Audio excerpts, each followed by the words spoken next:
বিকেল ৫:১৫।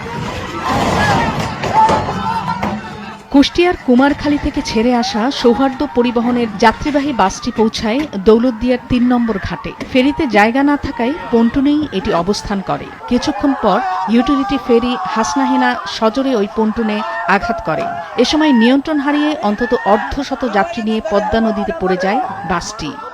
আজকে 2:20 এই গাড়িটা কুমারখালী থেকে ছেড়ে গেছে। 6 জন যাত্রী কুমারখালী থেকে উঠছে। তার ভিতরে এক ফ্যামিলি ছিল 4 জন, বাবা মা ভাই বোন, আমার পরিচিত। আর আর 2 জনকে আমরা চিনি না, আমি তো অন্য কাউকে চিনি না। এই 4 জনের মধ্যে ওনাদের বাবা মা আর ভাইটাকে পাওয়া গেছে, মেয়েটাকে 1 ঘন্টা আগে শুনছি পাওয়া যায়নি।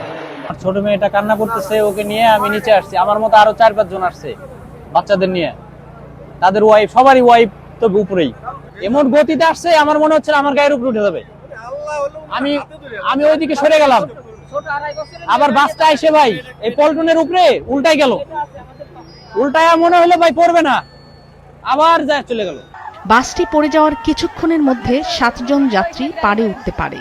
পরে তাদের উদ্ধার করে হাসপাতালে নেওয়ার পর মারা যান 2 নারী।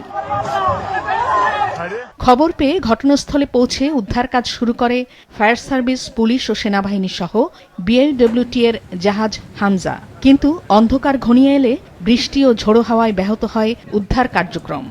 আমাদের ডুবুরির সাহায্যে বাসটাকে পানির নিচে শনাক্ত করতে পেরেছি এবং ওই বাসের সাথে রশি দিয়ে, যে এখানে আপনারা দেখতে পাচ্ছেন যে উদ্ধারকারী একটা জাহাজ আছে হামজা, এর অ্যাঙ্করের সাথে বাঁধানোর চেষ্টা চলছে যাতে উদ্ধারকারী জাহাজ হামজা বাসটাকে টেনে উপরে তুলতে পারে।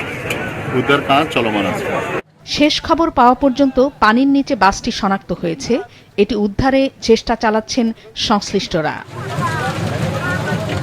মাছরাঙা নিউজ ডেস্ক।